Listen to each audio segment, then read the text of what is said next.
I pledge allegiance to the flag of the United States of America and to the republic for which it stands, one nation, under God, indivisible, with liberty and justice for all.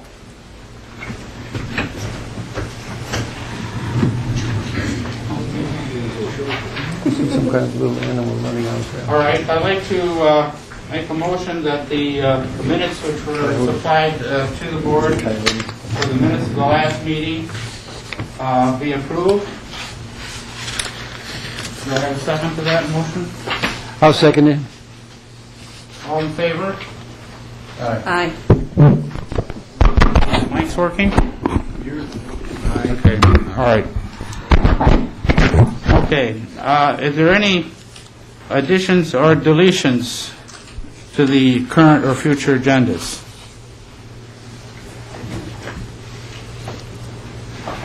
If not, we continue, and if at the end, if anybody has any ideas for future agenda items, will be welcome.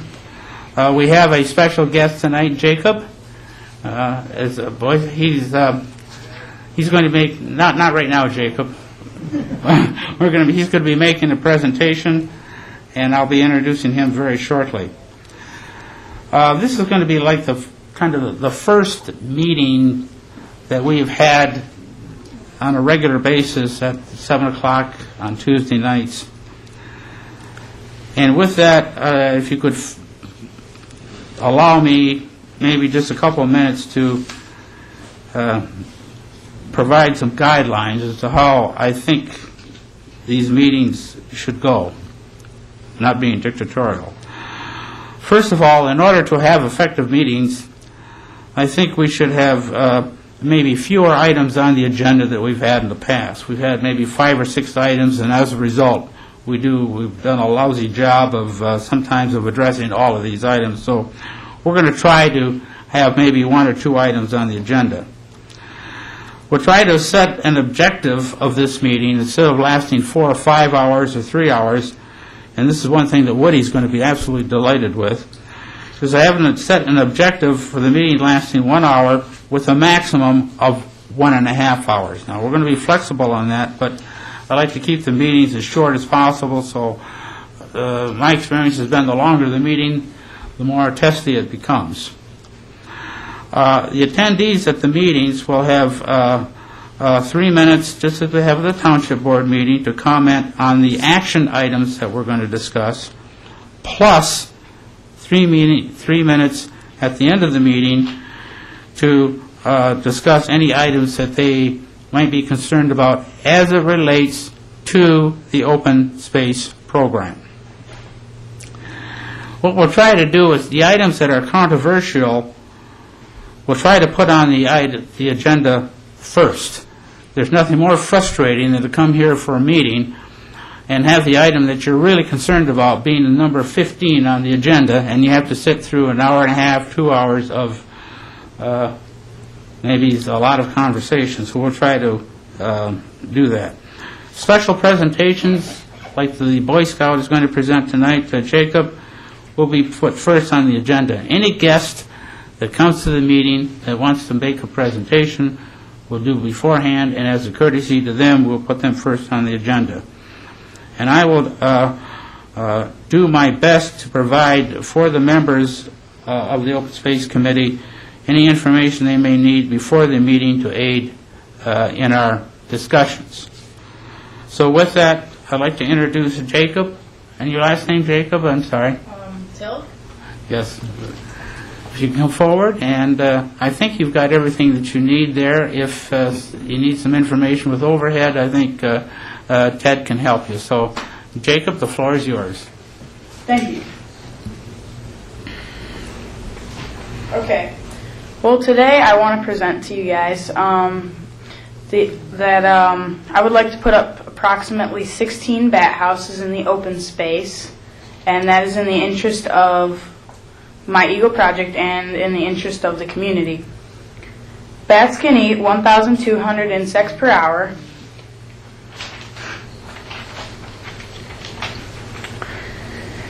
And A advantage of having bat houses in the open space is that bats will go inside of the bat houses instead of going into living in people's homes, such as their attics or living in their sheds, and also living on or in public buildings, which will cost people money and time. So first, I'd like to start off with some information about bats, and if you're not all very, If you're not all very familiar with this, bats have been affected by WNS syndrome, which is white nose syndrome, and it's killing off tons of bats all around the United States. And the first WNS syndrome was documented in Albany, New York in winter of 2006 and 2007.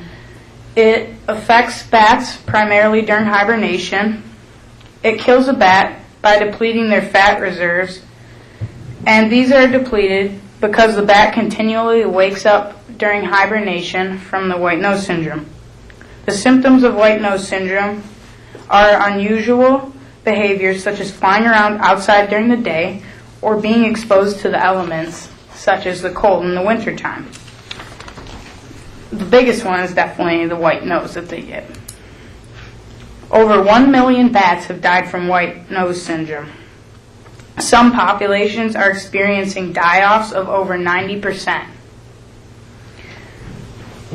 White nose syndrome can spread through bat-to-bat contact and by humans visiting caves and mines. There is no effective methods of solving this problem. It cannot be cured.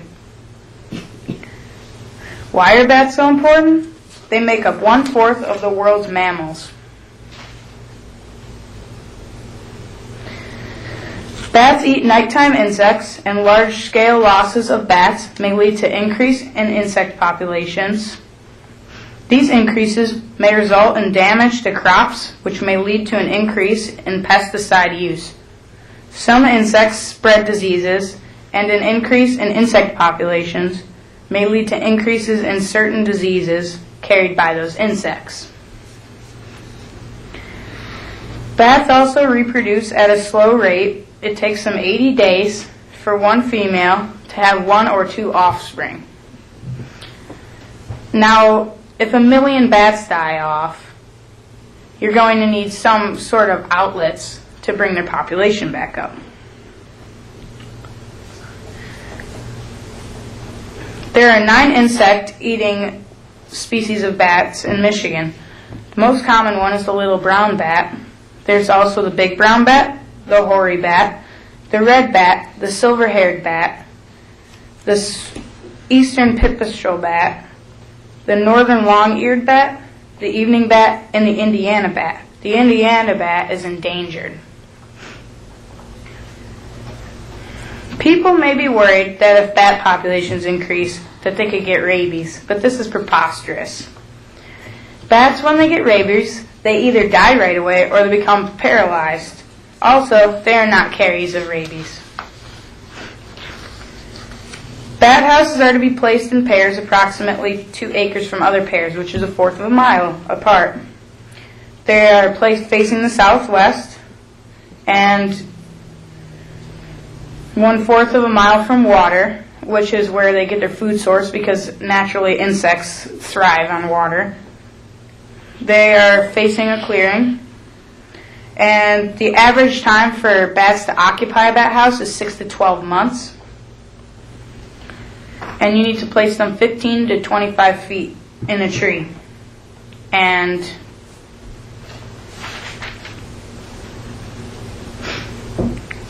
to build a bat house, I would use plywood, nails, and non-harmful stain as to be most environmentally friendly.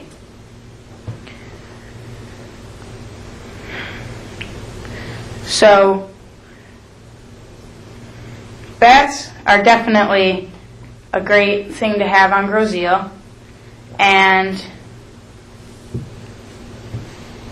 wherever I place the bat houses, if it's all right with you guys, I would like to build maps or draw maps to each location when the bat houses are finished so that people can go and look at them themselves. The bat houses diameters are, for a small one, which is what I want to build 16 of them. They're 32 inches in length by 18 inches in width and 7.5 inches by diameter. They weigh approximately 34 pounds and they hold 250 to 300 bats.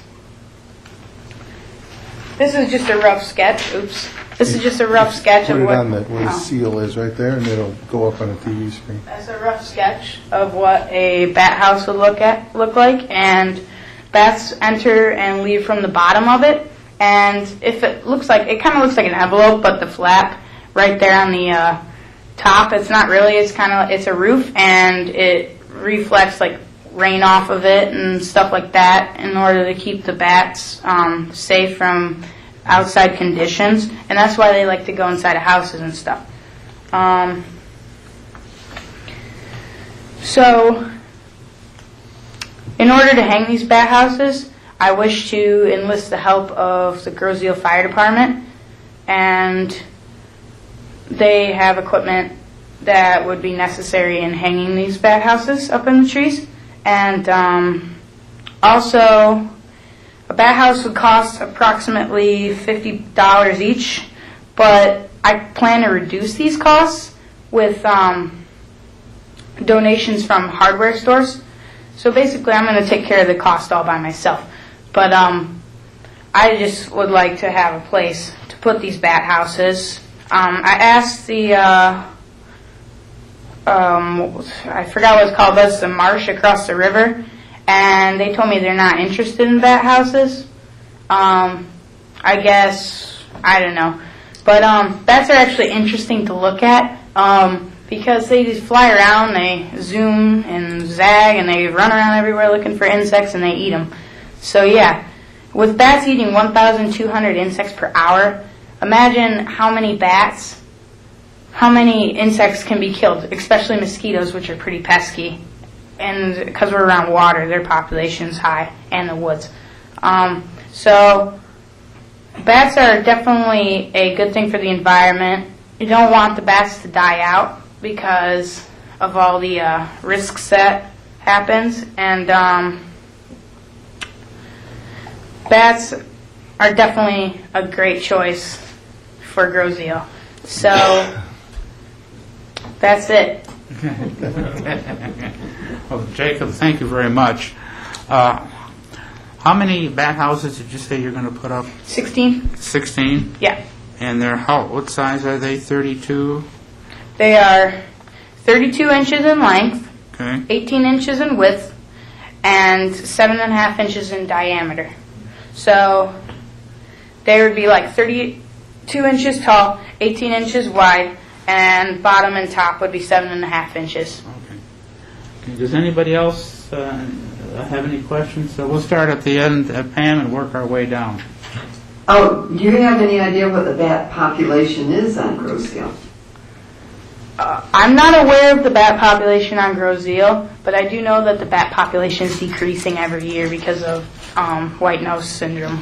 And do you think that we would have enough bats to fill the 15 bat houses? The whole point of the bat houses is to expand the population. So it starts off with one colony and it expands over time. And what about maintenance? Will they need maintenance throughout the year? They will only need maintenance every year or so. So I check on them every 6 months and I see how the bat houses are doing, and if there's any maintenance, I would take care of it. Okay, that's all I had to ask. My only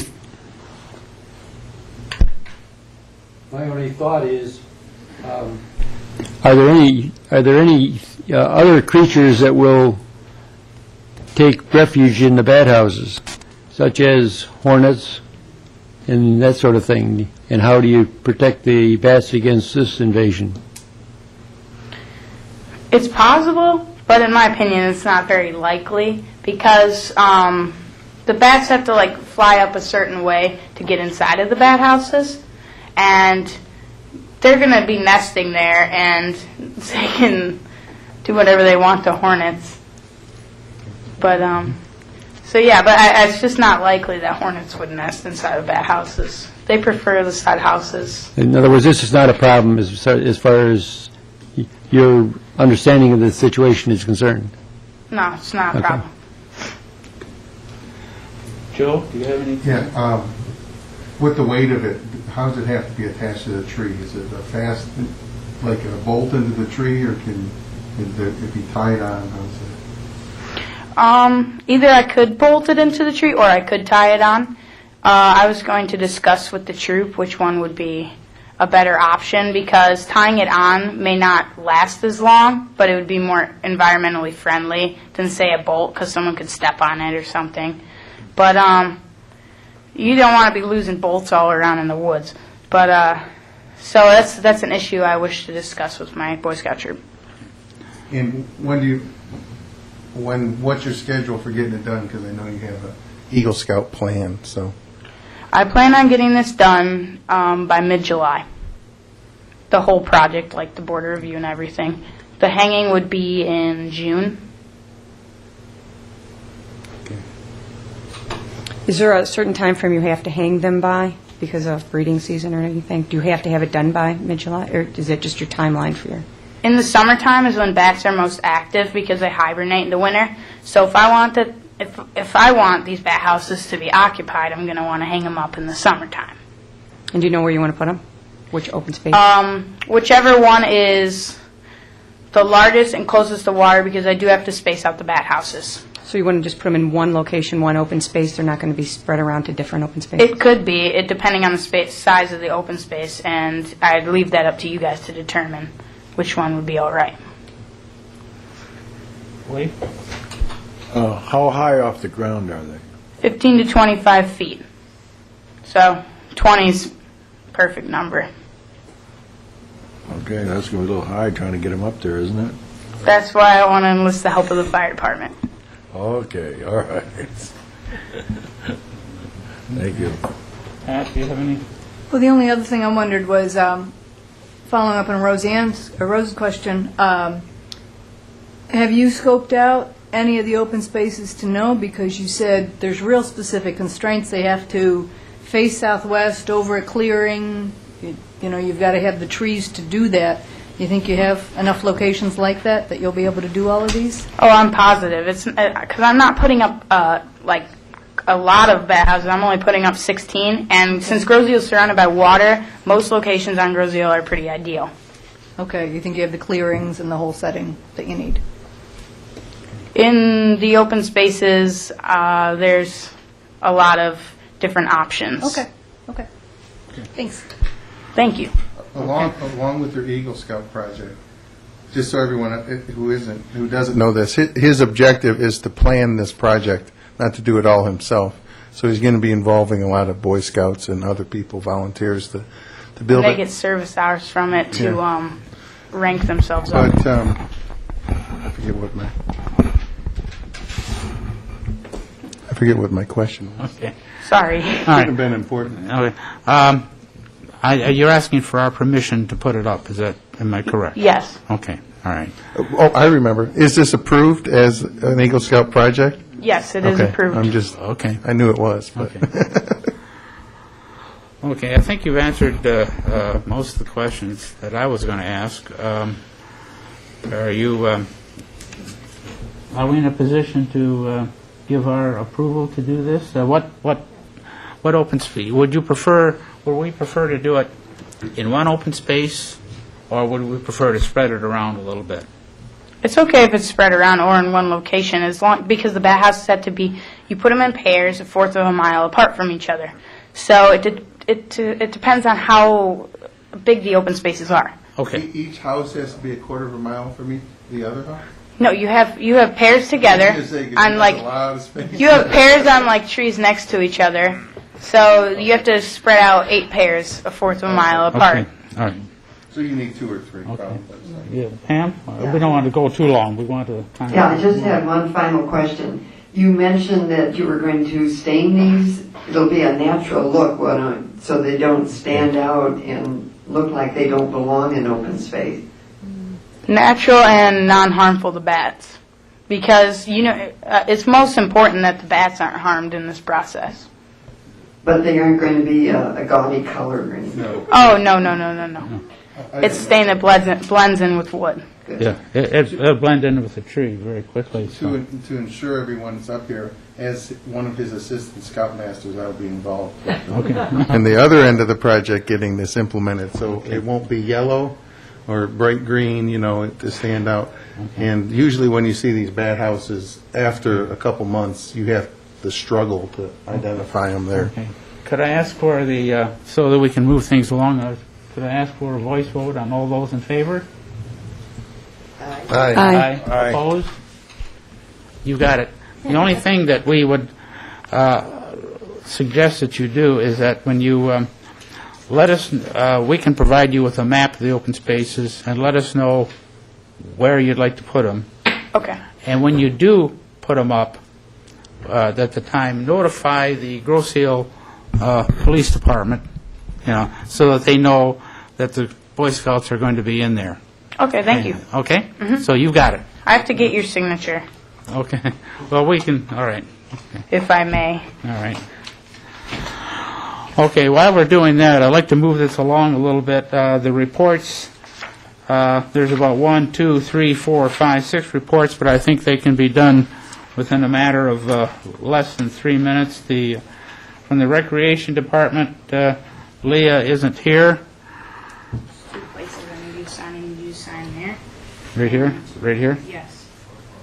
Just write your name and your title and your phone and stuff, and then there's another thing that needs your signature.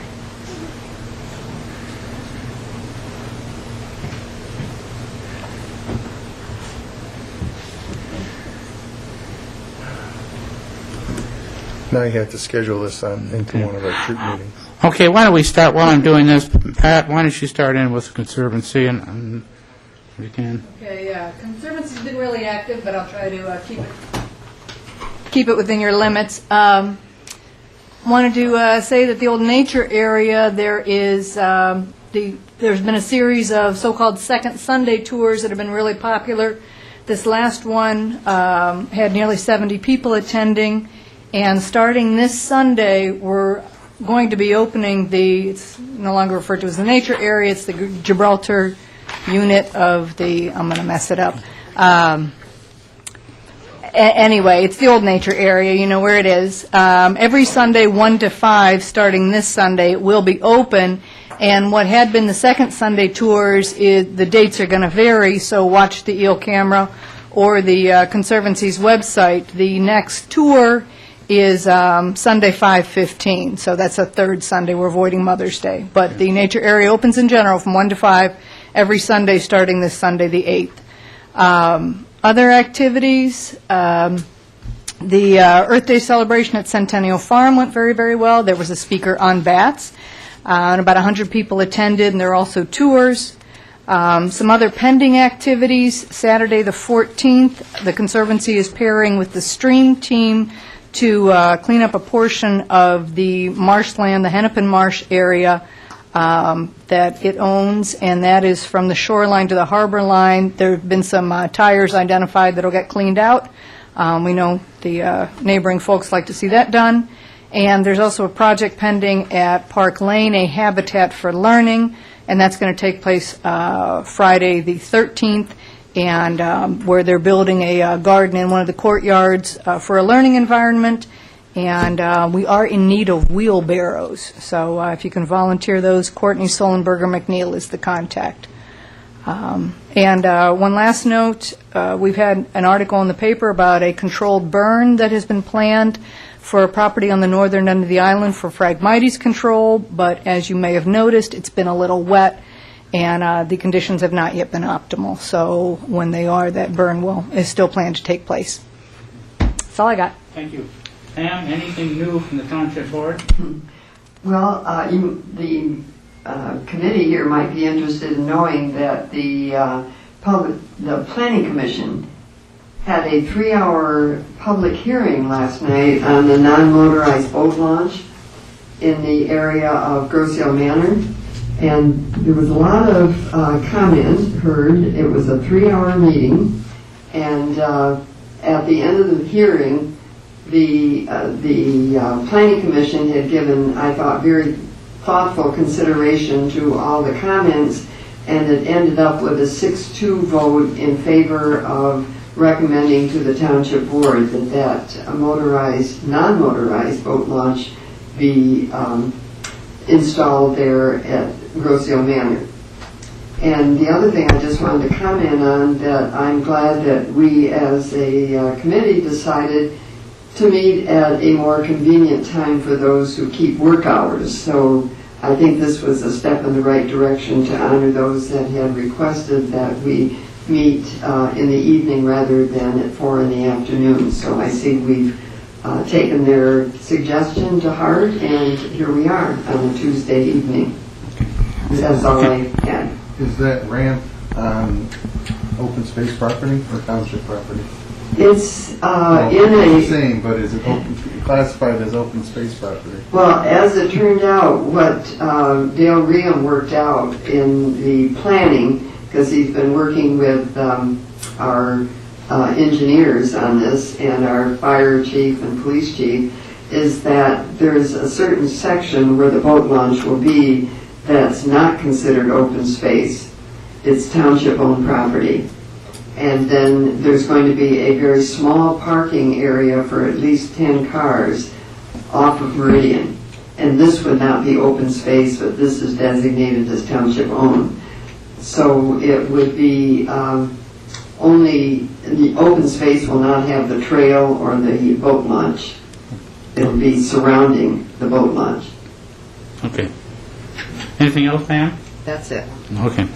Very briefly, as far as the property acquisitions is concerned, Dale has been very busy performing other activities. He's going to get back and contact the people who have offered their properties for sale, and hopefully we'll get some progress next month. Rose, anything from as far as the welcome letter? Explain to the folks here what you do with the welcome letters and basically where we stand.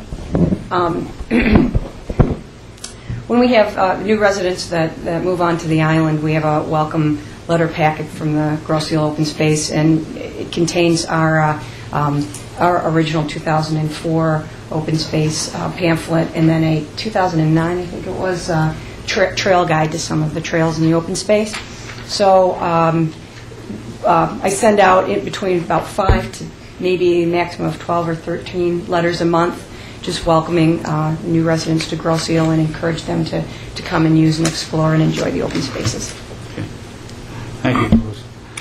Woody, dump the junk. Dump the junk's going to be about 14th and 15th of May, from 9 o'clock to 4 o'clock,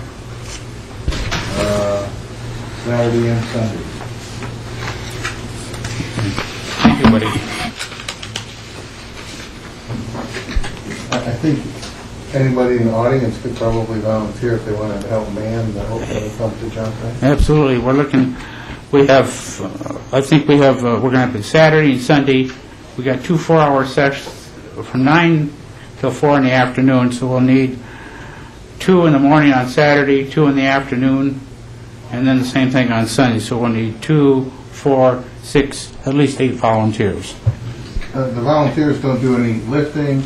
It's just kind of keep order, make sure things are going into, we usually designate bins for different things, maybe scrap metal, just to help keep things organized, make sure contractors aren't bringing in semi-loads of stuff to dump off. It's a household initiative. Okay, now my apologies for getting to the items. The next items are going to be our action items. We have 2 requests for trails. And basically, what I'd like to do is to just have each member discuss their opinion on the trails. And then after we have our discussion here and our opinions concerning the 2 trails, we will open the floor for comments, and then after that we shall make a vote as to what our recommendation is going to be to the township board for the trails.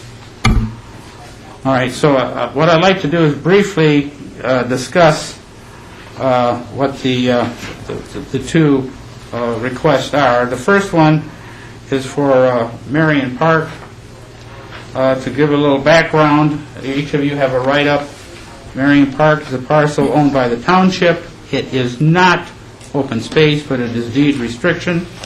Last fall, Janet Papp, who lives on Paulina, requested from us approval to put in a nature trail through the open space, through that particular piece of property. We provided she provided a map, and the proposed trail would be 3 feet wide, approximately going through the center of the property. And I think if somebody, we could put up on the slide here where the proposed trail is.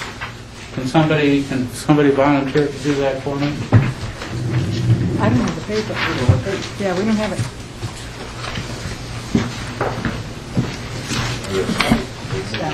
Okay. I'll need stuff. Is that what he's doing, a stout? Yeah, you've got stout.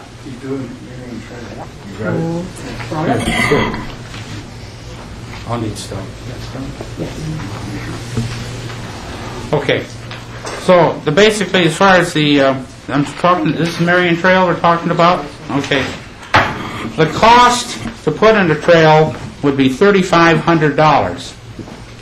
And that includes the cost to clear, the cost to cut down some trees, at about $100 each. We estimate about 6 trees. So it would be $3,500 to maintain the trail. $3,500 to install it. Yearly cost would be approximately $1,000. We sent out 48 letters were sent out to residents, and of the 48 responses that were sent out, 22 of those responses had homes adjacent to the trails.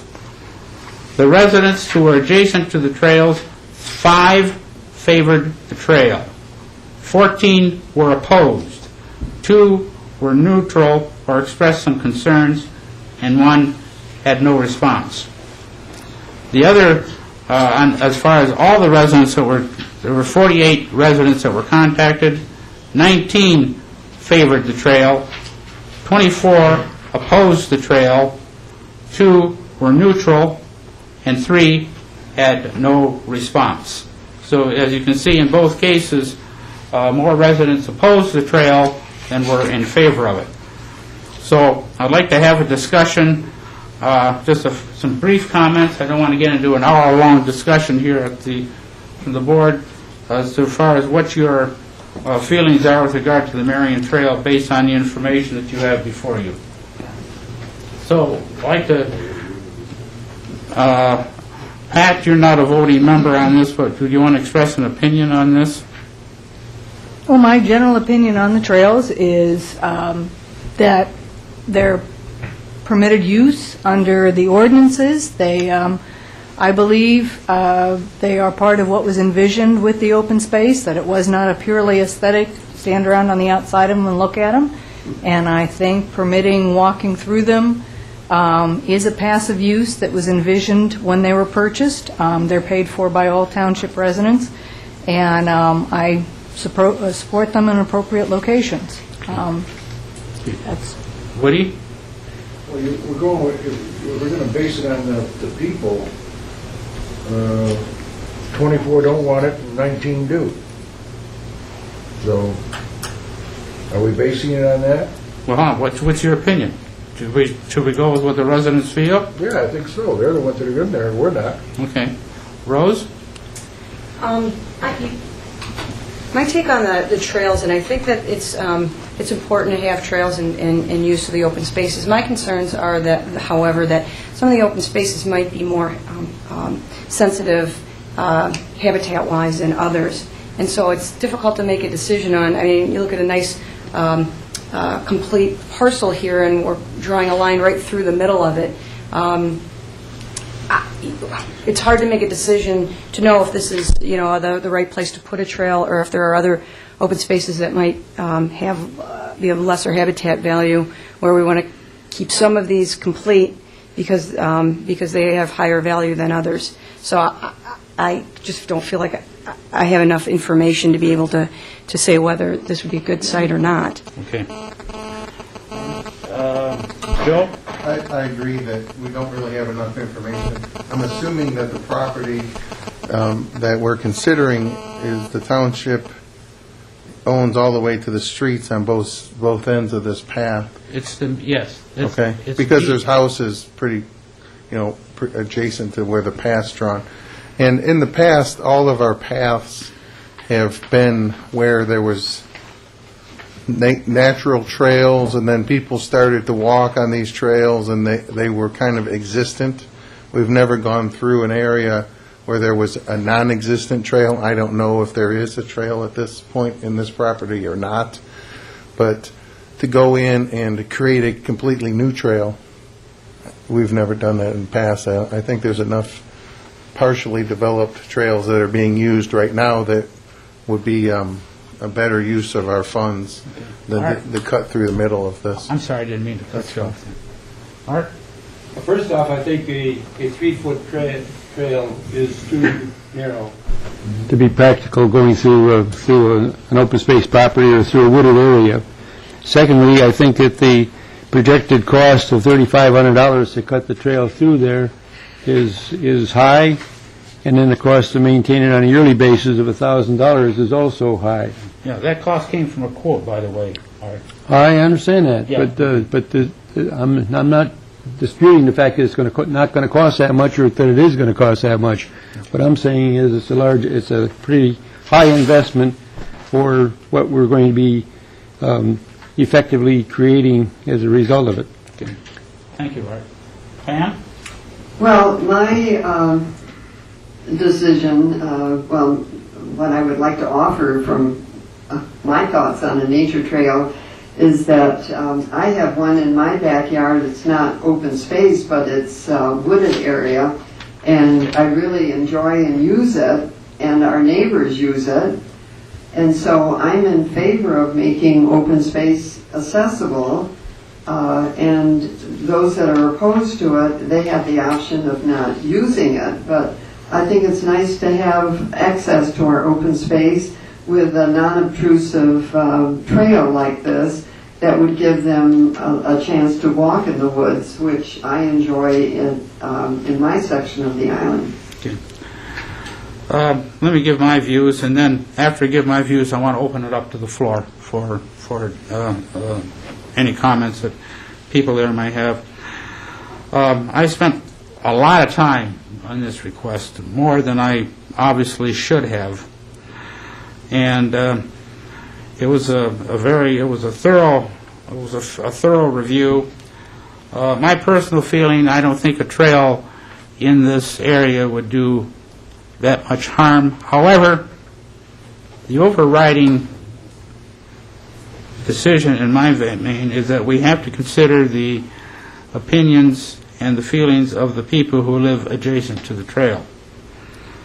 Because we serve the public, and even though, in my personal opinion, I don't think it would be a bad thing, but the residents have clearly spoken in that they do not want a nature trail of any kind going through this particular property. Now that we have given our views, not given our vote, but just given our opinions, does anybody have any comments from the floor? Yes. Yes. Just if you could state your name and... Sure. Brian Swikert, and I live right on that corner where that trail is being proposed. And I can tell you that those of you who don't live on open spaces and don't experience what goes on in these types of environments, you can't appreciate what it's like to have beer cans, have to pick up beer cans in that area, 47 of them this year. Somebody suggests I bring them in and show you guys. I picked up out of there. To have criminal activity that's going on in that area. And I can tell you for a fact that people have found stolen things back there in those woods. there's a lot of drinking that's going on back there, and it's unenforceable. And when asked the question, when the question was asked of the person who's requested this path, how would this be patrolled if there are issues? The answer was, you can handle those. No, I can't handle those. I don't intend to do that. And apparently it's not very enforceable because the police have not been able to deal with this up till now. So, those of you who also have not been to this location to see what we're talking about, brought some pictures. Hopefully you can get a grasp of this. In fact, it's probably best served. Can you see those on your monitors there? Yes. Okay. There's one. Standing water, literally, all summer. That doesn't go away. Downed ash trees by the dozens.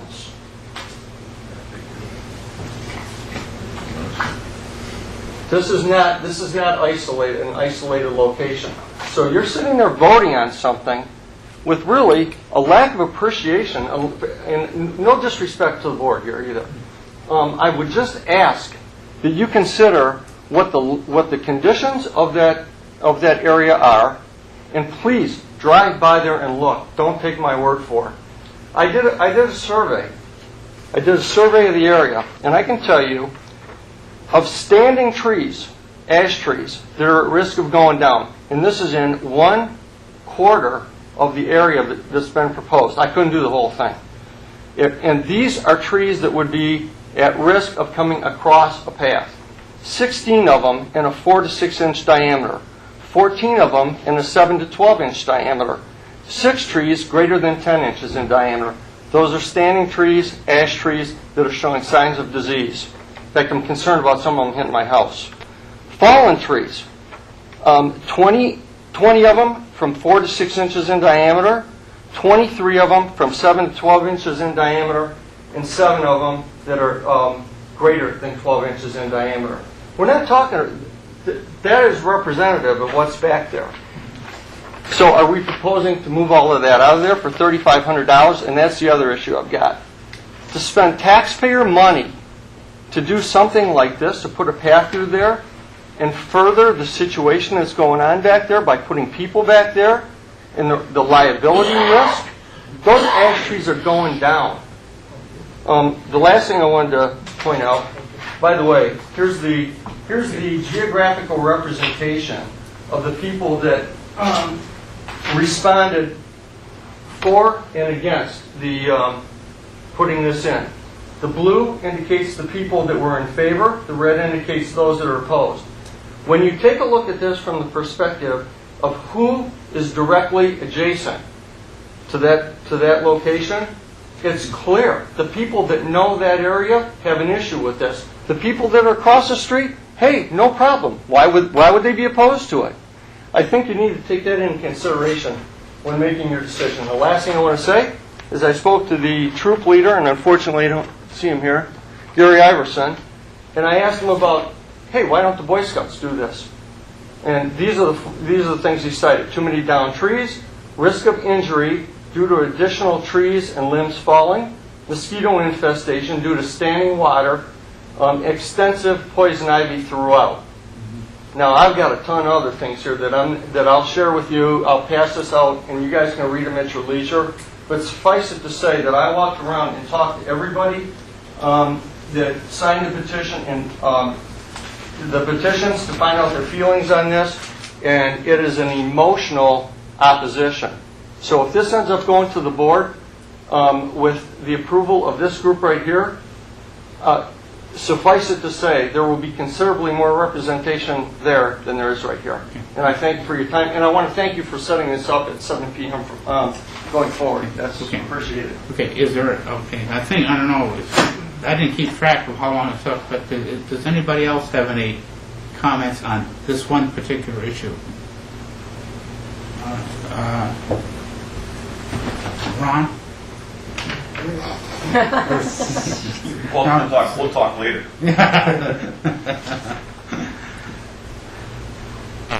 Tom Melvesto, 8049 Berkshire. Thanks, Cliff. I got 2 of the letters right, by the way. If you choose, if you vote to take this to the board, where the money's going to come from to put these, pay for putting the paths in? It would come from the open space maintenance fund. If it... And is it... If for sake of argument, it is approved. By the And what is the length of each one of these trails? This one here, I believe, is... Because you were... I think it's about eight. I'll have to look at the quote. Give me a second. That'd be the one at Marion? Yes. Yeah, 800 feet long. And how about the one between Stout and Park Lane? Yeah, we're going to vote on each one separately. Okay, but this is all coming together. It's about 400 feet long. And what is the approximate cost per lineal foot to... We did get a quote from TNT to put these both trails in, so they're both quoted costs. Okay, and I believe I heard you say that the property in Marion was not open space, it was island owned? Was I correct there? What it is technically, it's not open space. It wasn't bought with open space funds. It was deeded by the Kraus family to the township of Grosse Ile with the understanding, the deed restriction, that it be maintained in a natural state.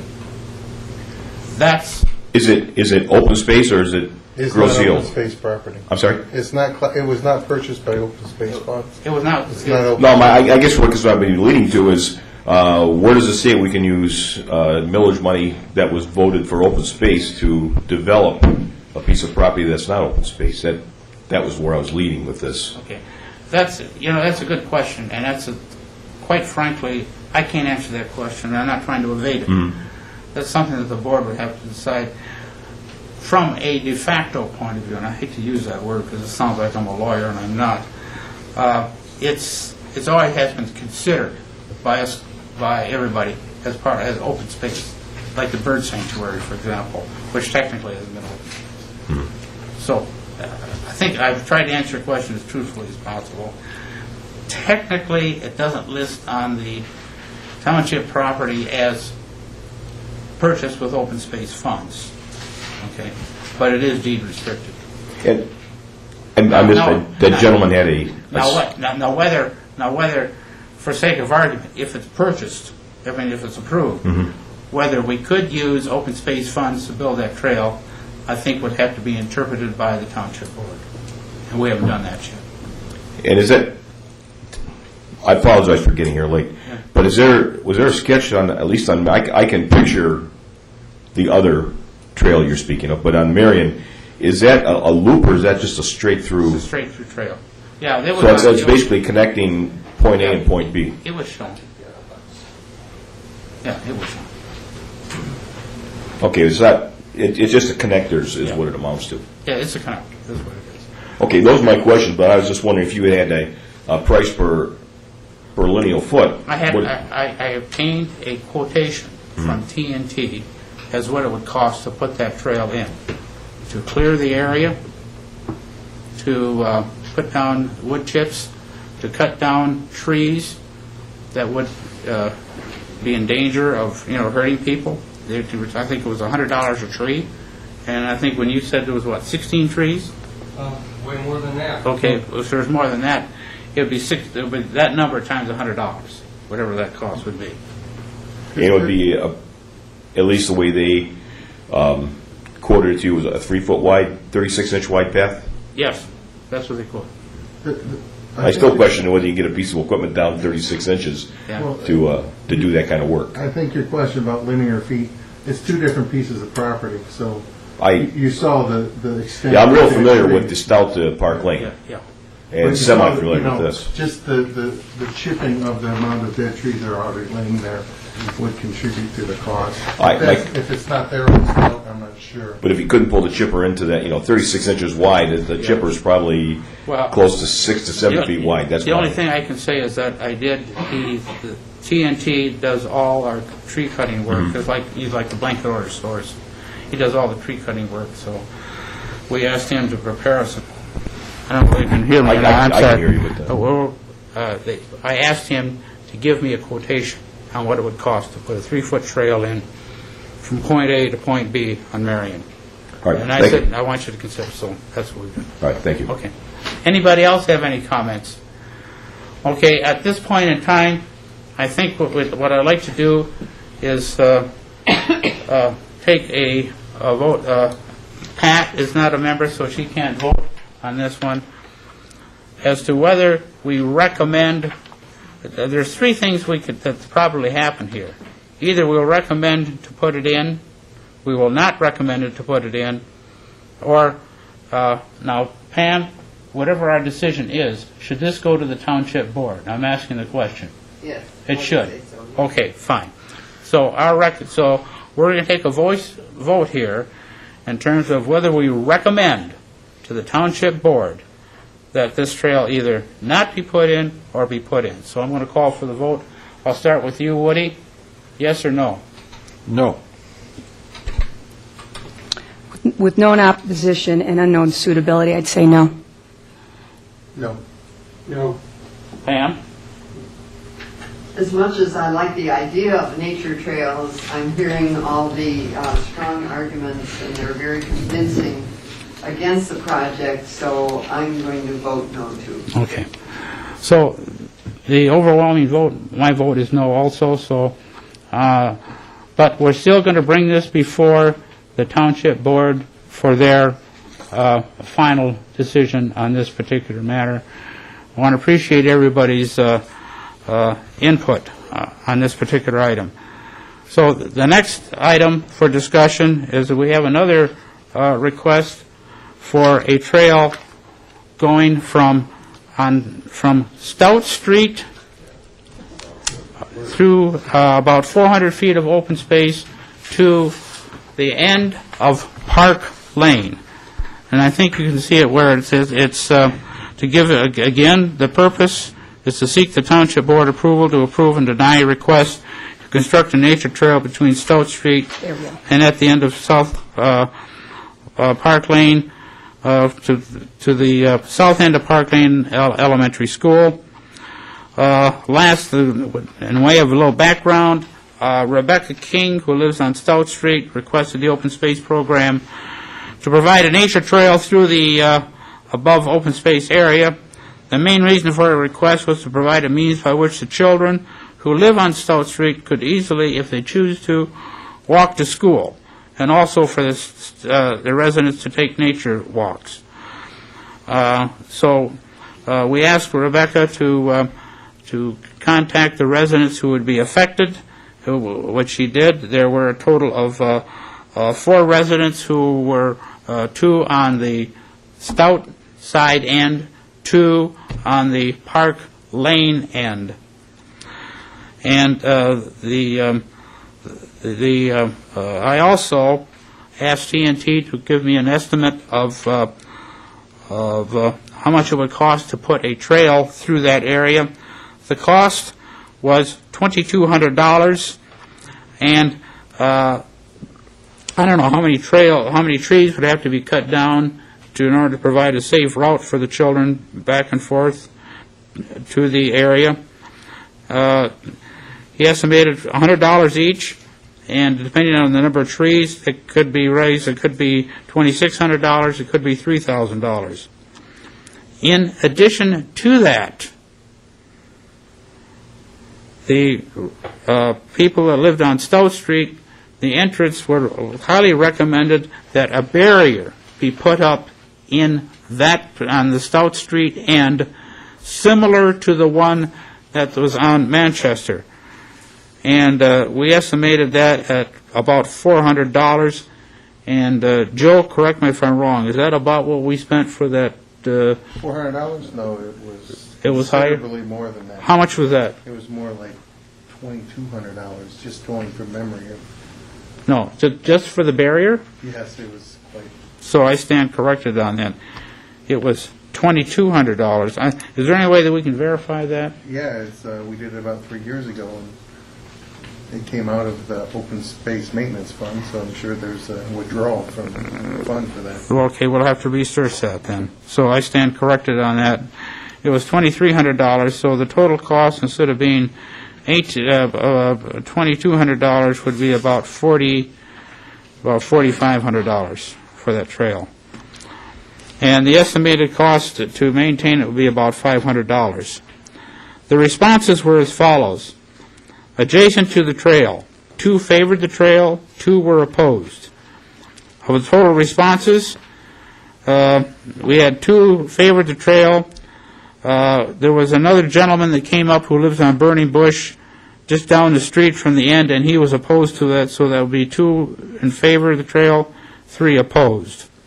So I'd like to go through the same situation and ask for comments about this particular issue, and then we'll ask for comments from the floor. So if we can start down at Pam, we'll start from your end.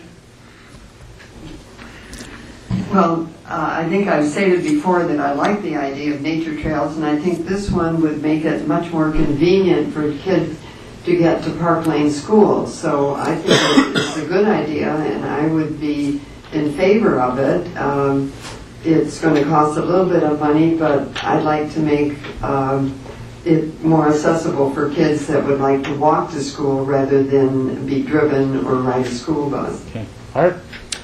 I don't see the value in making a shortcut through a wooded area that will not be accessible or passable during the wintertime when there's snow on the ground. That's number one. Number two is that I don't think that we should be sending children through an area that is not totally visible from surveillance by anybody that might be on the street in an automobile. The idea you get the children out of sight, I think that's the wrong approach to take, and especially if you're talking about young children, you're talking about children that are 7, 8, 9 years old. I think it's not a good move. I know it's a shortcut, but I don't think it's the kind of thing that I would want my son or my daughter, if I had one that young, I'd put them in that predicament to go through there. And also, I paraphrase that with saying that a good portion of the time in the winter they would not be able to go through it, even if it was a wood chip path. You'd have snow that they'd be 6, 8 inches deep, and they wouldn't be able to move through there. Joe? I just want to clarify, as the map shows, I don't believe the open space property goes all the way to Stout. The access on Stout would be on either an abandoned road end or a drainage easement. That's why the line stops before it gets to Stout. And it is being used now by students to walk to school, I think. It is an existing path. But I kind of agree with my kids have, complained about walking to the bus stop this winter and this spring with the way the winter's been. It's, I think, in Michigan, the weather and the amount of time it would be used to access school and is very limited. And, they're already using the path that exists there to travel freely as it is now. So I don't know if I'm really in favor of paying to develop this and then... You're kind of on the fence on this one? Yeah, the way the water's been and everything, maintaining these paths is going to be difficult. Yeah, I actually would like to pick up with Art. It's not really a nature trail; it's a shortcut. And again, I'm concerned about just putting trails anywhere without kind of understanding the nature value of the trail. So I don't see that. Don't have any information on the value nature-wise or education-wise of the trail or access, and I just see it as a shortcut. Woody? Some residents brought up before on this trail that there are coyotes in the area. I don't think it would be nice to have a small child on this street, this road here. With coyotes in the area would be not very, very good for it. I'll vote against it. Art and Woody, you both came up with some really creepy concerns, but they're valid. They're in my yard. Can I let my kids out in my yard? I guess that's one of my observations about the coyotes. They're all over the island, and, I think foot traffic through there would probably keep them out of that area. I've said before, I really support this one. It is kind of in my neighborhood. I've been through there a number of times. Before all the ash trees fell, we did use it with some frequency, The way I perceive it, yes, it is a shortcut or a, pass-through kind of thing, but it is still getting kids out into nature. It does one of the things that the original report on open space and greenways on the island back in '94 talked about connecting neighborhoods. This is exactly what that particular trail would do. As far as the weather use goes, the school may stop in June, but those playgrounds are still there, and there's ball fields, and for that matter, families could walk to Mass in the summertime. And as far as the safety issues go, I've said before, and I feel quite strongly about it, I think it's an individual family's determination of how they perceive risk and whether or not, they let their kids with other kids run through the woods. That's an individual family call. We specifically asked Chief Porcerelli his opinion, and he had no safety concerns with it. I spoke to him this morning on another issue, but we did talk about the trails, and he was supportive. Okay. One more comment. I know we're not, I don't want to make an additional proposal and move this on, but some of the other paths that we've developed and put on our pamphlet as a pathway, all we've done is cleared the downed trees to open up the existing pathway so that the access could continue. And I might be more in favor of that kind of clearing the downed ash trees and opening the trail back up so that it can be continued to be used, not developing it in this way. As a non-voting member, if the consensus of the group is not to develop the full-blown trail, would you please consider that as a secondary option? The other option might be volunteer labor in the area. I know we've talked about that before, and I don't know what the procedure would be, but I think there is interest if that's another option to clear this stretch. Let me ask just one question. Before the ash tree issue, was this, I think this was a trail by fact, was it not? Was there a trail there before? Yes. Okay, so you could walk, the kids could walk from point A to point B until the trees fell down and they didn't have any access from point A to point B. Is that what you're saying? The trees just make the access more difficult. Okay. You still want to do that. Okay. All right. I think I'm sharing, I don't want to vacillate on the thing. I'm kind of away with Joe. I have concerns about it. The thing that scares me more than anything else is if we have to put a barrier there, the $2,300, that seems like a hellacious amount of money. You sure this wasn't a WPA project that we put it on Manchester? I was quite surprised when we had a bid. All right. The cost scares the daylights out of me more than anything else to do a full-blown trail. So that's my comment. So with that, does anybody in the audience have any comments? Yes. On their way up, I just... No, please come on.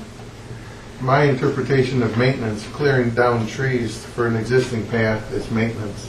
Developing further paths is not maintenance. Okay. I'm Rebecca Cogg, 8345 Stout. My first comment was, if I had been alert and living here earlier, I could have seen that these trees were dead and in danger of falling on the de facto path, and might have been able to get them removed at that point, because you do have that set up. Mm-hmm. So if only I had been here earlier, this problem wouldn't have existed. The main problem is those dead trees in the way that make the path that has been there, has been used for a long time.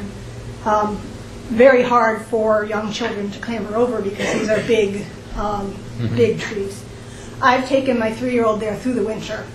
We'd go in there, we went in there just to kind of climb around and have fun, and she was able to make it through there in the winter in the deep snow. Now we are an active outside family more than others, but is there a trail there now?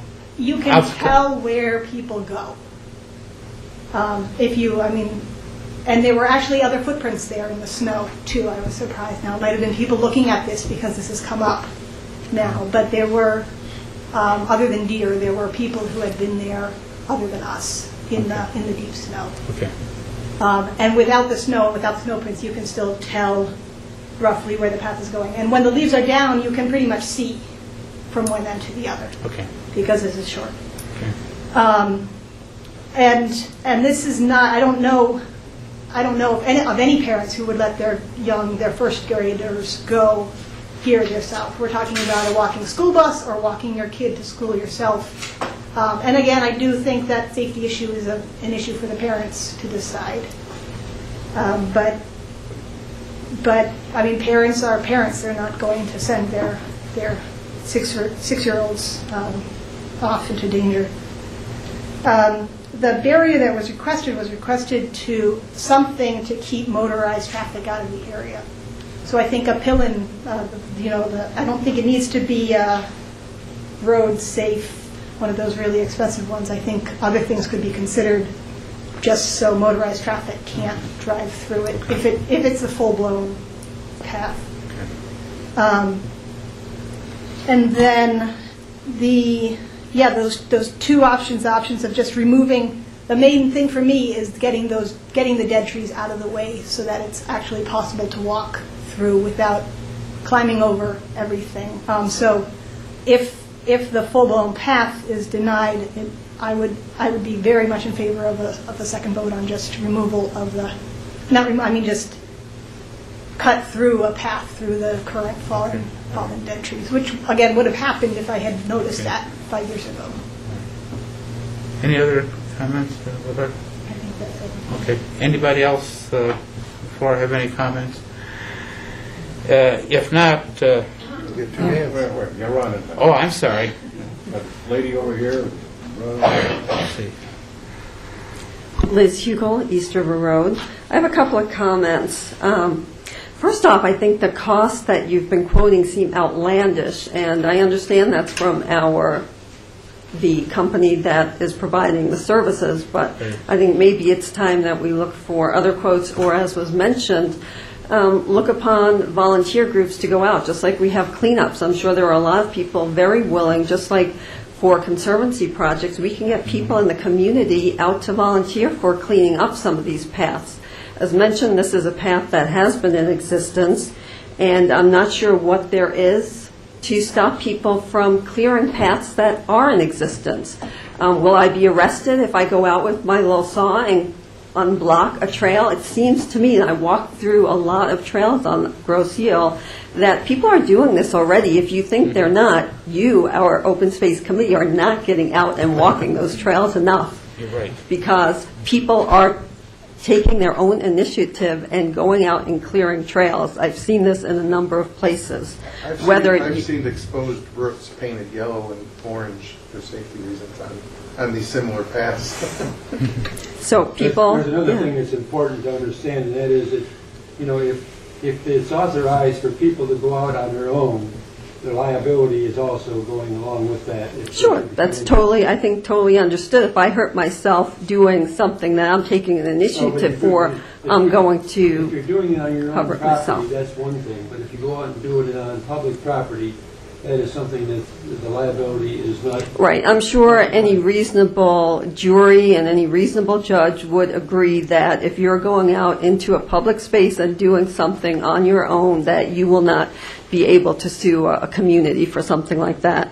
Another issue I find coming up over and over again with the Open Space Committee are these comments about safety on the trails, and I get this impression that you're trying to be big brother for the community, for families living here. And as was mentioned already, I think it's not up to the Open Space Committee to decide where people allow their children to walk. Or, I mean, if there are families who encourage their kids to go out and those kids are doing things that they shouldn't be doing that are illegal, like underage drinking, people need to call the police. That's why we are paying a lot of money for our police services, not necessarily to be ticketing people driving up and down Meridian, but to take care of these kinds of issues.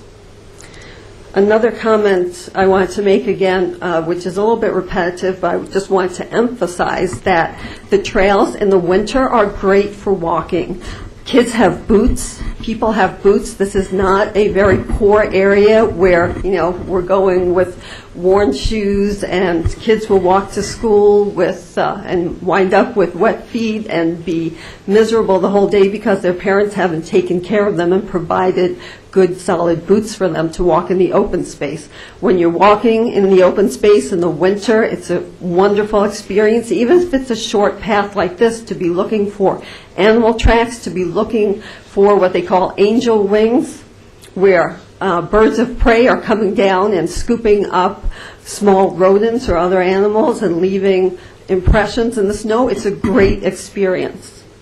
So I think we want to encourage our kids to be out walking in the winter in the woods, with or without their parents. It's up to the parents to decide what's appropriate.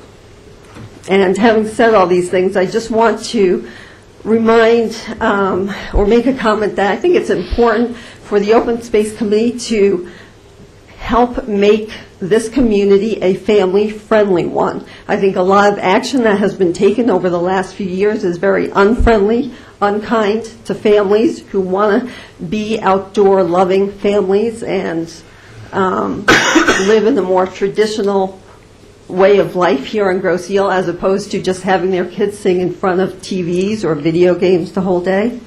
So I want you to keep those things in mind. And what else? I think that the possibility of having these trails is there. I think we don't necessarily need to spend these huge amounts of money that are coming up for them. And I think that's a real turnoff for doing anything, spending any time in the open space. If we say we can't develop these trails, I don't think they necessarily have to be developed in such a way that is costly to get people outdoors to enjoy them. Thank you. Thank you very much. Appreciate it. Anybody else have any comments? Yes. Ron?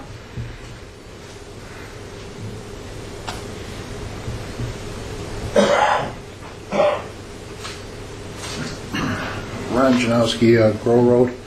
These pillars that we put at the end or at the entrance, is there some sort of a state law or regulation on how they're supposed to be built, or is it just to keep people from driving or taking some kind of a motorized vehicle in there? What's the purpose of those? The only experience that we have had, Ron, with the pillars, I think, was the trail that was by the Centennial Farm. There was a trail that ran parallel or north and south, and it ended at Manchester. And it was, we put some pillars in there to prevent the four-wheel drive, what do you call it? Like they did on next to Meridian there. Yeah. On that, but that's a paved. Well, this was they took some 4x4s, the DPS did it, and they drove them into the ground about, 4 or 5 feet. So that's what it was. Now, whether it met state regulations or not, I don't really know whether it did or not. We asked them to do it to prevent these little vehicles from going in. So that's the only experience we've had with the pillars. Yeah. Well, I made the contact to have it done. We didn't want the cement or steel posts with the yellow plastic cones on, covers on top of them like you see on Meridian. We wanted it to kind of blend in, so there's like a cedar post, and it's significant size. It's like an 8x8, and the fence company that did it had a recommendation for width, so that bicycles and walkers could easily pass through there without danger, and ATV, four-wheel. And we were okay with that. I don't know if there was a law to. But we were, okay, and that would be sufficient as far as I'm concerned. But what? $2,200 to put several posts in. We have to get the exact number. Very extreme. Yeah. We have to get the exact number. It was not $600. It was more than $600. We'd have to look at it. I don't have it right here handy, but I'd have to go back in the files and find out how much it really cost. The $2,300 surprises me. I'm not saying it's wrong, but if that's what we spent, that's a lot of money. How many posts were that, though? It's four, and it might have been. We should look it up before we speculate. I think it was it was between those two numbers, is the more I think about it. It's been 3 or 4 years. I'd like to so- bid on that, to be honest with you. Yeah, For so- $600, I'll That's do why I anything say, you my want. thought was as a- WPA project, you know. My thought was, well, I'll go do it for that price, and, you know. Yeah, so we'll find out how much it runs. Well, that being said, and the other thing that concerns me is this illegal activity. You know, apparently there's a number of people that have visual, contact with these, in the neighborhood, with these paths. Now, if they don't want to step up and call 911, I mean, that's why we have a police department. And the cans and all that, I find cans in front of my house, and, I've heard this argument about, a bike path down East River, and somebody come out and says, well, I found somebody's underwear out there, and, come on. If everybody was, sort of responsible, they wouldn't have that, and if they have it, let's pick it up, or call the police. It's illegal to litter, and so I don't think that should be a criteria to say yes or no, except $2,300 for 4 posts. I can build a whole garage for that. Yeah. So, I mean, we should find that out before we make a decision. Absolutely. Okay, thanks. Okay, thanks. Any other comments? If not, let me just, I didn't make any comments on, as far as this particular instance is concerned, I would vote, if I was to vote right now, I would vote against the full-blown trail. But what I would do is I would vote for spending the money to clear some of the trees away from the existing trail so people could walk through it. And then, if, for sake of argument, it becomes a source of a lot of mischievous activity, becomes a problem for the residents, we can have somebody go back and put the trees back. That can be done. There'll be more ash trees to fall. Yeah, absolutely. So, with that, I think we have to vote on the first, we voted on the Marion Trail already. I think we have to vote on this one. and- We have to vote twice. Let's vote twice on either on the full-blown trail through Stout or the compromise, which is nothing more than removing the trees that are from the existing trail. So I'll call for the motion. Those in favor of the full-blown trail, voice vote, start from the end. Pam? We're voting for the full-blown trail now. Yeah, couldn't we make a motion to go with just clearing? Well, that's what I'm going to do. I'm going to vote for the full-blown trail first, Well, and then Do a proposal. we're going to proposal I two. get you, but Okay. I just don't want to vote twice. I don't know on a full. Do you want to vote twice? Go ahead. No, I She doesn't want to. didn't want. I vote no on the full-blown trail, but I'm hoping that I'll have a chance to vote yes on helping to clear the trail. Okay. Art? No, On what? on the full-blown trail. On the full-blown trail? Yes, sir. Okay. No. No. No. Okay. Now, I'll make the proposal if you want. please. I'll make a proposal that we vote on clearing the downed trees on the existing path. All those in favor? Aye. Aye. Opposed? Okay, so what we're going to do, we're going to recommend to the Township Board in this one that we, Actually, sorry to interrupt you, but actually, we've sent services out to clear down trees on open space property on our own before. yes. And if we do clear the trails, we're not going to ask Boy Scouts to do it. We're going to ask professionals to do it who are bonded, and so there won't be a liability issue. So that will be done. And that's a good move, Cliff. Yeah. So, but we want to get the townships, we have to get the townships final okay on both these issues. Sorry we took so long on this, but I think we've got them both behind us. Cliff, quick question. Yes. Is the official name of this Stout Street Trail, or is it the Ferry Trail, or what is the? We can call it anything we We want. already have a ferry trail. We already have a Pam Trail too, so. I called it the Stout Street Trail for sake of a better word, because that's where it started. Okay, so we can call anything we want. And does it connect Ferry to Stout? No, Park Park Lane. Lane. Park Lane to Stout. I got you. Okay, all right.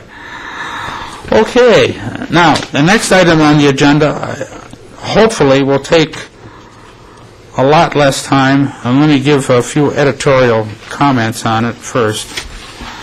Could I ask for somebody to put, Which, the map? put the map on the, I want to talk about the overseer program, if I can, for just a moment. My own, we've had overseers for the open spaces for a number of years, and quite frankly, we're not very happy with the results we've been getting. The views are too frequent, and as a result, I think there's some issues that have stayed for a long time. My personal opinion on this thing, and I just want to express it and say why I wanted to put it on the agenda, was that I think we need some real serious help on the overseer program. So basically what I want to do is I want to reevaluate the overseer program. We're going to have to make some reassignments because we have additional properties. But most importantly, I want to address comments of the people who live adjacent to the open spaces. You folks enjoy the peace, the tranquility, and the beauty of the open spaces. Along with that enjoyment goes an area of responsibility. The responsibility is, first, don't dump. Secondly, don't encroach. And most importantly, thirdly, we need your help and your assistance to help us with the overseer program. So what I'm proposing here is for the members up here to take a look and see. I've listed their names for one of these overseer programs. I'm looking for some direction here. Is for maybe each overseer to contact maybe 8, 9 people who live adjacent to the open space that they're looking at, to ask for their help in becoming overseers of their particular property, and to report any issues that they may observe either to the Open Space Committee or to the local authorities. So, having said that political announcement, I'd like to open up the floor for discussion from the committee as what their views on this is. So, anybody? Pat, let me start with you. I don't think the one area I have assigned is Cornapple property, and I don't think that has resident neighbors. Nobody's around it. Yeah, nobody's around it. Yeah, So some of the open spaces would have are surrounded by neighbors, others aren't. And I think the ones without neighbors also have a little less risk of encroachment as well. So Right. I think the need isn't there. Okay. Woody, your comments. Yeah, I'll ask the people across the streets. There's not anybody in my area, but the people who live across the street on the horse mill, I'll ask them if they can. They will, if they see anybody over there, they can call the police and... Should we send them a letter? No, I think personal will be better. Okay. Rose? I think it's a good idea to get the surrounding neighbors involved in the program and some kind of ownership of the area that they live by. So just a matter of which ones will probably be the most appropriate. Because I have some that would be perfect, and I have some that, there's not residents around it. Okay. Joe? I agree. I'll ask a few people on Thoroughfare have the properties on either side of Horse Mill, from Meridian to the canal, and there's one house and a significant amount of property. So I don't think that one person can oversee it. But the amount of people that walk and bike and run along that area, hopefully with our announcement or in the paper we're going to have, that people understand it belongs to them. It's their responsibility if they see stuff to kind of report it. But it's getting back into the property. The neighbors will see that. So Art? I'm fine with it. I think the idea of getting some assistance from the people who are adjacent or who are close to the open space properties would be helpful. But I also think that it would be in order for us to advertise, like, let's say, in the Yield Camera, to alert the people that if they observe something happening in the open space properties, to report it to the police department. So that the idea is you enlist the help of everybody that sees something going on to go ahead and take some action by way of calling for legal help. Pam? I think it's a very creative idea, and I'm sitting here thinking of people in our area that would probably be willing to help but never were asked. So I think it's a great idea and one that I will put to work. Okay. I have a question about this, though, as far as feedback goes. This is kind of a stewardship type of arrangement, so we want more than just, if someone sees a problem, call the police, because then we're out of kind of the feedback loop. So did we discussed how we engage with the residents in trying to get information or monitor the open space through them? What was your... That's what in other words, this is one person talking, but I'm looking for suggestions as to how this can be a real effective program where the stewardship is really shared between the overseer, but most importantly, the resident who lives adjacent to the open space. Yeah, then I would say that it would be the people assigned to the overseer would be the point of contact and responsible for engaging those people, unless there was something illegal and it went to the police. But if reports went to the police, for the conditions of the open spaces, then we're kind of out of the loop. So I would recommend that if we contacted people and got volunteers, that we would put ourselves as the initial point of contact. Okay. One of the Woody, did you comment on it already? Yeah. Okay, fine. Sorry. One of the, and I'm going to embarrass somebody here in the audience. One of the newer official acquisitions we had when the property was transferred, township property was transferred from the township to the open space, was the bird sanctuary. Everybody felt was open space. It's already been considered open space, but technically it's not. It's been stewarded. It's been owned by the township, and the ladies from the garden club have been stewarding that piece of property since before a lot of us were born. Not all of us, but some of us.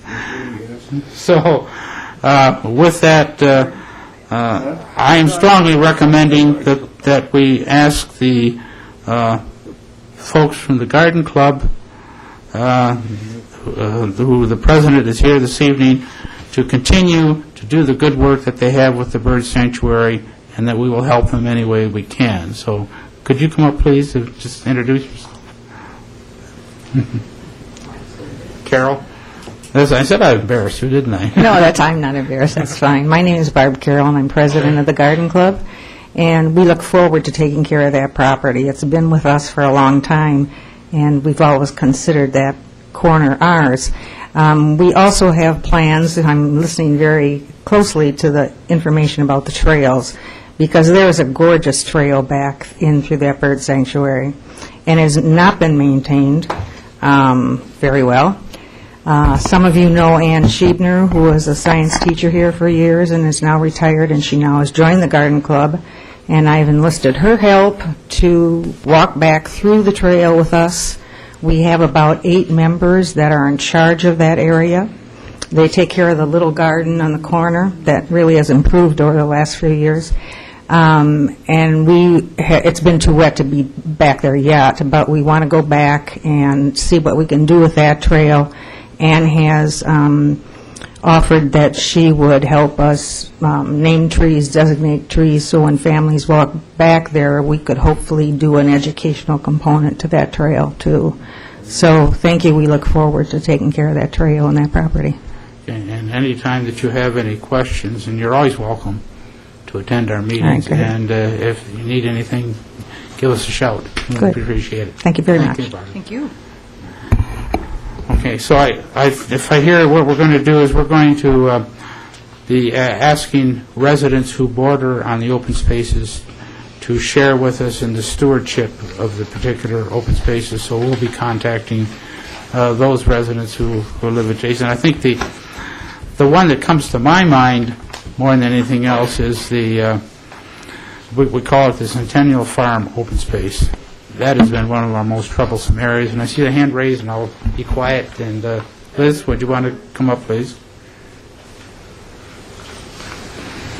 I think in theory, it's a great idea to involve the people in the community or the nearby areas in taking care of or keeping an eye on these open space properties.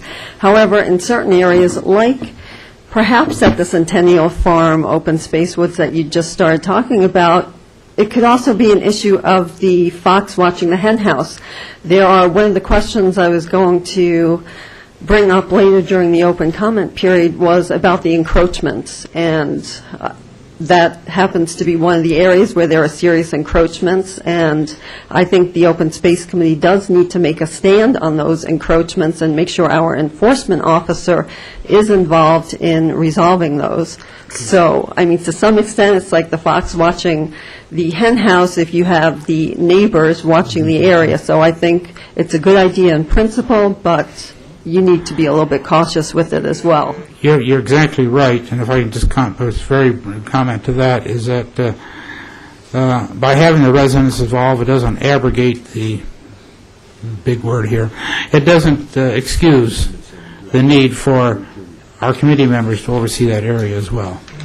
Any other comments? Now, what I like to do is, now that we're finished, if anybody has any comments, anything to do with the open space, raise your hand, and we have 3 minutes so that we can get everybody involved. Yes. 30 seconds. Okay. I just wanted to ask, I thought you had a really good point about what the guidelines would be for what, because I'd love to do this. I mean, I'm already out there, I'm already calling the police, but what I would look for would be the guidelines on when you would want to be contacted, because clearly you wouldn't, if there's no point in me calling you if underage kids are out there drinking.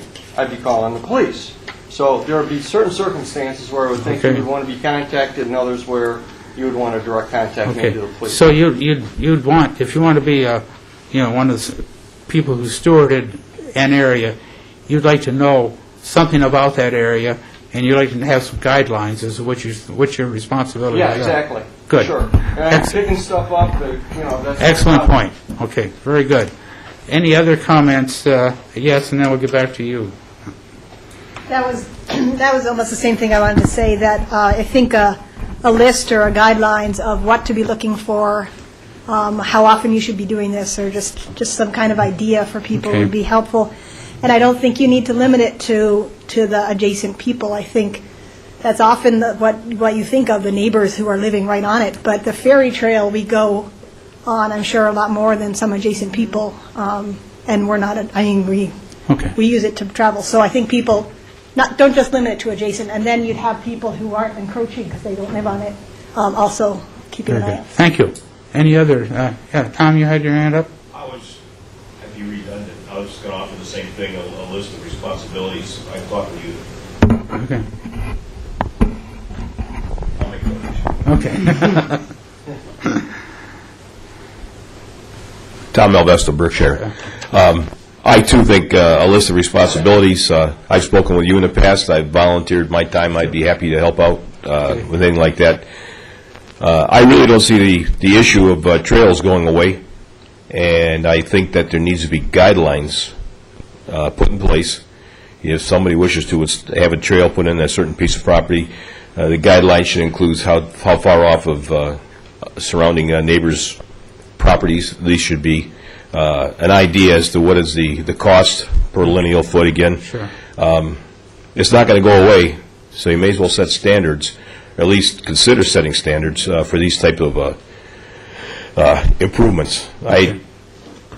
I've run my dog back on that Stout trail. It's been a few years, but I ran back there quite often. I know there's a lot of deadfalls. I'm not opposed to the deadfalls being cleared away. I just think that the arguments should be less emotional and more factual when asking for put a trail in someplace. Agreed. That's all I offer, but okay. Just give me a call. Okay, thank you. If there's one more comment, if you can. Is anybody who hasn't spoken yet, do they have a comment? I can't see everybody. I can't see beyond the. If there's no other, let's see. You just had yours. Pardon? Yes, one more comment. One more. Okay. And then if you want to rebut, you can. Okay, I think we're on public comment now. The previous comments were on the monitoring. Is that correct, or do you want me to wait? This portion of the meeting deals with comments.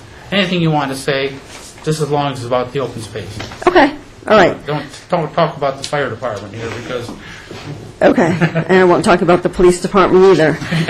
But anyway, okay, I have a few comments, general. First off, I would like to mention that I do appreciate the time and change. Delighted that all the members of the committee are here tonight for the meeting. I think having the meetings in the afternoon was not convenient for members, and I'm not sure why it took so long to move to the evening, but I'm really delighted and appreciate having the opportunity to come in the evening. And I think the style of the meeting is more professional now, and I appreciate that as well. What else? Okay, one question I do have, and I guess I want to speak right now as the president of the Grosse Ile Nature and Land Conservancy. A lot of our members do have concerns with the open space that was previously known as the township dump, which the township board did approve purchase of earlier this year. And I'd like to know what the open space plans are for maintenance in that area currently, and you don't need to answer that right now, but you can address it after I make all my comments, because there are safety issues there. So I'd like to know, or the Conservancy would like to know what the plans are for making that open space property accessible, because it's my understanding the open space properties are accessible to the public. Okay, I have another comment on the current open seat on the board, on the Open Space Committee. As you know, Margaret Hasserow served on the board previously and resigned a month or two ago. She was, when she was appointed to the Open Space Committee, the representative of the Grosse Ile Nature and Land Conservancy, because she was serving on our board at that time. Now, as Pam mentioned at one of the previous meetings, I can't remember if it was open space or a township board meeting, it was mentioned that when the Open Space Committee was founded, that, I don't know if it was a bylaw or just the basic document explaining the establishment of the committee, that it shall, and note the emphasis is shall include a representative of the Grosse Ile Nature and Land Conservancy. Now, I work in a laboratory that is accredited, and when our ISO standards say shall, that is like the most rule, the most important rule that you can't, it's not maybe or will, even will, it's shall. That means it has to. Sure. So I was a little bit disturbed to see that the opening, when Margaret Hasserow resigned, or completed her term, that the seat was not open to a Conservancy member, or I shouldn't say a member, but an appointee from the Conservancy, because the Open Space Committee was supposed to have a representative of the Grosse Ile Nature and Land Conservancy, and not as a liaison, but as a voting member. Mm-hmm. So I'm a little disturbed that you have not accepted, or the township board, I guess, has not had your recommendation to have an appointee from the Conservancy joining the board at this point in time. I thought that should have been a seamless action. Okay. Okay, and it's my understanding also that the Open Space Committee is proposing new guidelines for the committee, and I'm not sure if that's public or not, and when that will be open for discussion. Let me ask, can I comment? Okay. Let me just Yes. comment on that last question. We have had, as a result of the Open Space Forum that we had in January, we sat down and we developed a consensus, everybody was involved, of restating what the open space program is, what the committee does, what it can't do. We're going to present that to the township board, and I believe it's set for the next township board meeting, in which all those issues will be addressed. Okay, so that's not being spoken of publicly in advance of the township board meeting, so this committee is not accepting it, or is not voting on it in any way, in any public fashion? This was just a study session?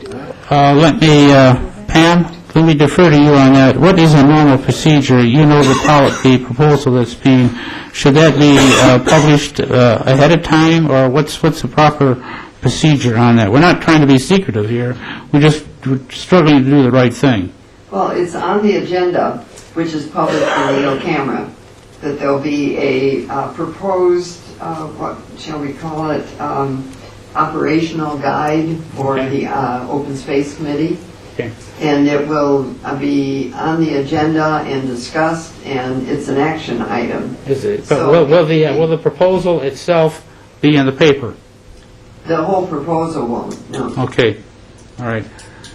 All right. Now, is there any problem with? Go ahead, Art. Well, the thing that'll happen is if the township board approves the guidelines that were approved by this committee, then that copies of those can be made available to anybody that wants them. Before they're approved, or No, after they're approved. they cannot be published until they're. Well, that's not the policy that's been set up, and that's part of the operating procedures for the township. Can a FOIA request be made to get that information ahead of time? I can't answer that question, but I don't think so, because I think that the idea is that the committee develops what they suggest is the operating procedures that they want to have approved, and it's up to the township board to go ahead and say yes or no, and if they say yes, then they become the guidelines for the operation of the township. I hate to sound like going down a slippery slope here, but we want to do what the right thing is, and but we want to do what. Let me put it this way: we are going to do what the right thing, and the right thing is to consider what the open space program originally was, what it included, and to reaffirm that conclusion. Okay, so. Cliff? Yes. There's a written copy in our agenda, and I'm sure that if anybody goes to the clerk's office, since they see it's on the agenda, they can pick up a written copy. Which will include the proposal? Yeah. Okay, all right. So it's not going to be kept behind or out of the hands of the public. Okay. All right. If you need Okay, it just seems like it should be discussed publicly before it's presented to the township board, just like you discuss trails and all these other things. Okay. So you discuss the time of the meeting. It seems like everything is discussed beforehand, but now you want to change your operating procedures, and that's secret until the board receives the recommendation. It just seems like something's not quite right there. Okay, I understand your concern. I'll get back to you on that. But Cliff, if I could just add, it's not really a new proposal. It's an operating procedure we've been working under. It's just printed now and available so people can pick up a copy and see what our purpose, our agenda, our operational Basically what we had, in 1994, there was about a 20-page document written called the Open Space Greenways Draft. And it was just a draft. And then there's another document which says the Open Space Committee shall be formed to review this draft and prepare a long-range plan. Two documents. And then back in the early 2000s, somebody, and I don't know who it wasn't dated, it wasn't signed, wrote what the open space charges were, what they were supposed to do, what their responsibilities are.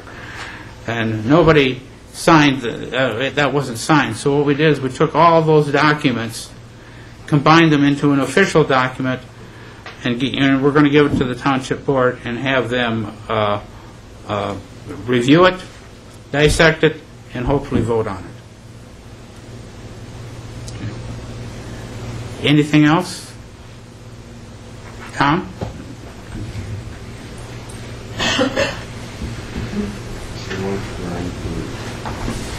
Tom Melvesto. Who was the young gentleman from the Boy Scouts? I just caught it on TV and I didn't get his name. Jacob? And his last name? Tilt.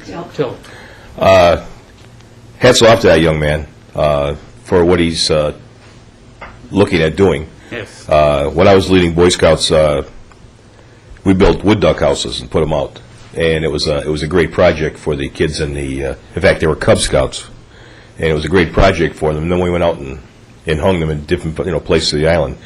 But it's great to see a young man like that undertaking a project, and actually it was quite informative as to what he was talking about. I apologize, I didn't get his name at the beginning, but I applaud him for doing that. He did a nice job. Very nice job. Very nice job. And that's just what I wanted to finish up. Yeah, thank you. There being no more comments, make a motion that the meeting be adjourned. I make a motion that we adjourn. All those in favor? Aye. Opposed? Meeting's Joe, adjourned. would you say again? Thank you very much for coming. Appreciate it.